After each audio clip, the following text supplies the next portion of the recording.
आदिवासी है इसलिए उनको बेइज्जत किया जा रहा है। ये लोग संविधान को समाप्त करना चाहते हैं, ये लोग संविधान विरोधी हैं, ये लोग देश विरोधी है, ये लोग राष्ट्र विरोधी है। भारतीय जनता पार्टी पूरे आदिवासी समाज को अपमानित करने का काम किया है। बीजेपी का मंशा पूरी तरीके से आदिवासी विरोधी है, राष्ट्र विरोधी है। वीर सावरकर जो थे वो हमारे राष्ट्र के राष्ट्रध्वज को नहीं मानते थे, वो अशोक चक्र को नहीं मानते थे। पूरे देश में किस प्रकार से आदिवासियों की जल जंगल जमीनों को लूटने में अग्रिम पंक्ति में भारतीय जनता पार्टी के लोग ही शामिल हैं। 28 मई 2023 को भारत के नए संसद भवन का उद्घाटन किया जाना है। इस उद्घाटन समारोह में भारत की प्रथम महिला राष्ट्रपति द्रौपदी मुर्मू दिखाई नहीं देने वाली हैं। यह उद्घाटन समारोह प्रधानमंत्री नरेंद्र मोदी जी के हाथों होनी है। इसको लेकर के देश की कई विपक्ष पार्टियां विरोध प्रदर्शन कर रही हैं। अभी हमारे साथ सोनू खलको जी हैं, जो कि आदिवासी समुदाय से आते हैं, और हमारे देश की राष्ट्रपति भी द्रौपदी मुर्मू जी भी आदिवासी समुदाय से आती हैं। संसद भवन के उद्घाटन पर उनको आमंत्रण नहीं दिए जाने पर इनकी क्या राय है, आइए उनसे जानते हैं। आप एक आदिवासी समुदाय से आते हैं और हमारे देश की राष्ट्रपति भी जो कि आदिवासी समुदाय से आती हैं, उनको इतने बड़े उद्घाटन समारोह जो कि भारत के नए संसद भवन का उद्घाटन किया जाना है, उस समारोह में आमंत्रण नहीं दिया गया है। इस पर आपकी क्या प्रतिक्रिया है? सबसे पहले तो आपके इस चैनल को मैं धन्यवाद देना चाहूँगा कि इस बहुत ही गंभीर सवाल पर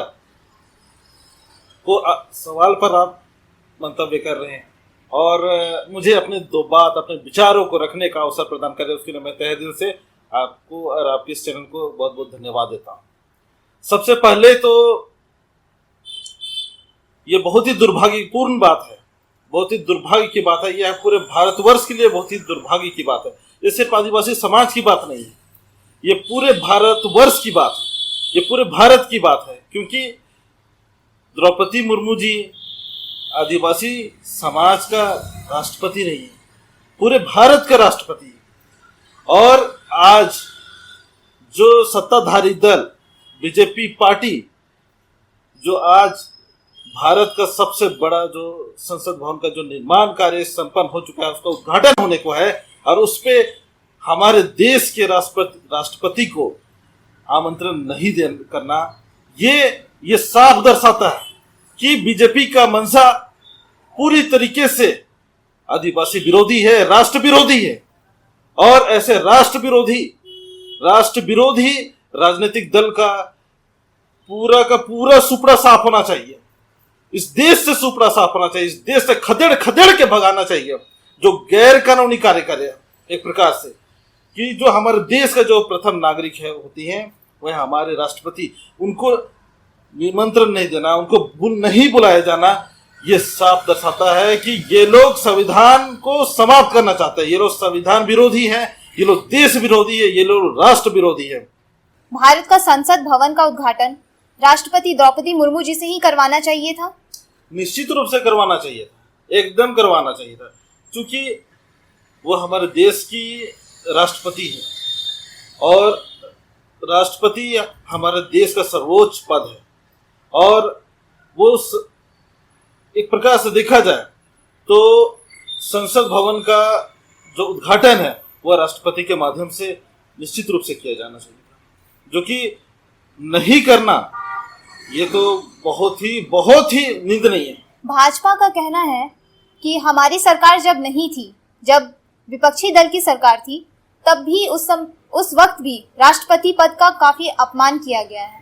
तो इस पर आपका क्या कहना है? यहाँ तो ये तो एक प्रकार से मजाक वाली बात हो गई, क्योंकि यहाँ पे ये मजाक वाली बात इसलिए क्योंकि हमारी सरकार उस समय नहीं थी तो उस समय भी राष्ट्रपति का अपमान हुआ था। हमारी सरकार अब है तो भी मैं अपमान करूंगा, ये कौन सी बात हो गई भाई? जब नहीं थी तब भी अपमान हो रहा था, और अब जब भारतीय जनता पार्टी जिसकी सरकार है केंद्र में, उनके माध्यम से ये बात बोला जाना, ये अपने आप में तो एक प्रकार से कहा कि चोर चोर मुसेरा भाई वाला बात हो गया।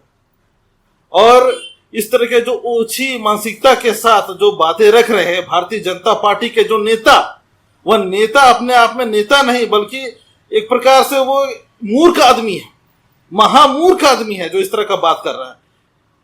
यानी तू चोरी कर, पीछे से मैं भी चोरी करूंगा वाला बात हो गया, और दोनों चोर चोर मुसेरा भाई रहेंगे, यही बात हो गई। वीर सावरकर के जयंती के दिन पर संसद भवन का उद्घाटन किया जाना, इस बात को आप किस तरह से लेते हैं?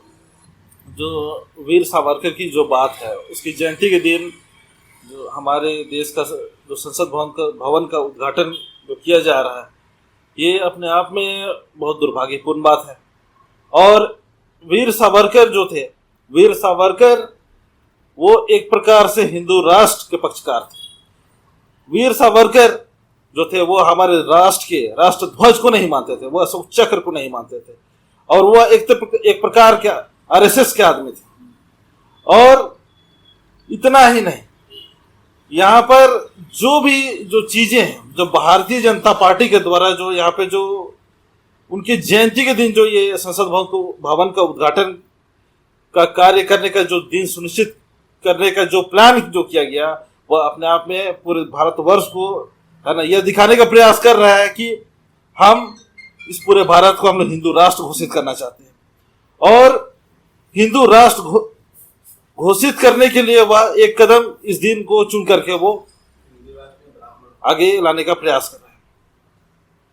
तो मेरा मानना है कि यहाँ पर जो भी भारतीय जनता पार्टी और आरएसएस के जो लोग हैं, वो लोग सीधे तौर पे वो लोग समझना चाहिए कि यहाँ पे सिर्फ हिंदू राष्ट्र बोल देने से हिंदू राष्ट्र नहीं हो जाएगा। यहाँ पर सभी धर्मों के लोग बहुत ही भाईचारे के साथ यहाँ पे पूरे भारतवर्ष में रहते हैं। यहाँ आदिवासी है, मुस्लिम है, ईसाई है, सिख है, बौद्ध है, जैन है, सभी धर्मों के मानने वाले लोग हैं। और ऐसे में यहाँ पर हिंदू राष्ट्र की जो परिकल्पना जो भारतीय जनता पार्टी और आरएसएस ने जो किया है, उनकी परिकल्पना से परिकल्पना ही रहेगी। कभी उनका सोच, उनका सिद्धांत कभी यहाँ साकार नहीं होगा। और इस जगह पर मैं निश्चित रूप से यह बात कहना चाहूंगा कि जो वीर सावरकर के दिन जो भारतीय जनता पार्टी के माध्यम से जो भारत का जो संसद भवन का जो उद्घाटन करने का जो काम हो रहा है, इस उद्घाटन समारोह में यदि अगर हमारे देश की प्रथम आदिवासी राष्ट्रपति को यदि अगर नहीं बुलाया जाता है तो पूरा आदिवासी समाज भारतीय जनता पार्टी और आरएसएस के खिलाफ गोलबंद हो जाएगी। और फिर उसके बाद जो होगा अंजाम उसको 2024 में भुगतना पड़ेगा। हो सकता है कि इस देश से ही भारतीय जनता पार्टी की जो सरकार है वो फिर दोबारा कभी लौट के ना आए केंद्र में।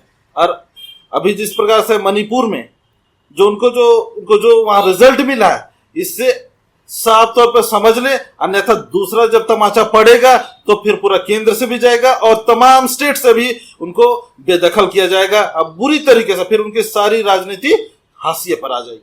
निश्चित रूप से वह आदिवासी है, इसलिए उनको बेइज्जत किया जा रहा है।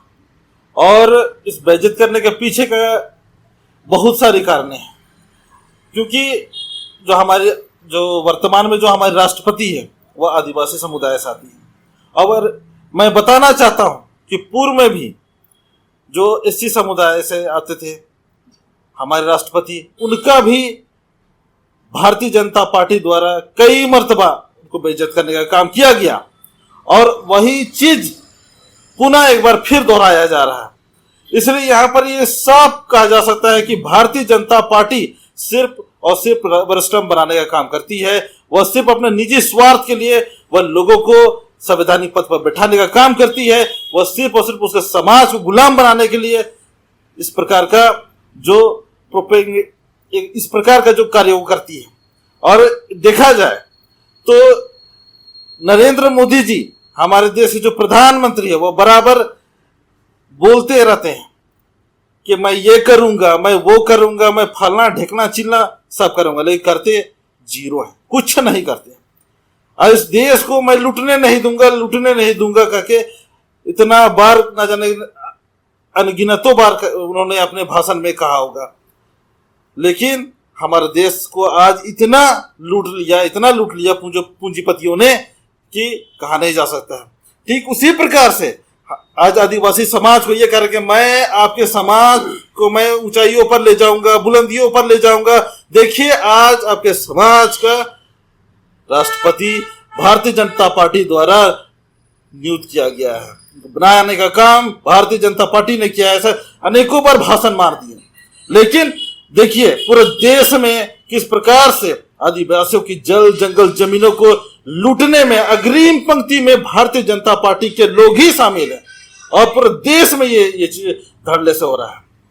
तो मैं निश्चित रूप से मैं कहता हूं कि भारतीय जनता पार्टी पूरे आदिवासी समाज को अपमानित करने का काम किया है, और यही सच्चाई है जो आज हम मैं ही नहीं पूरा आदिवासी समाज जान गया है कि भारतीय जनता पार्टी पूरा आदिवासी समाज को ठगने का काम कर रही है।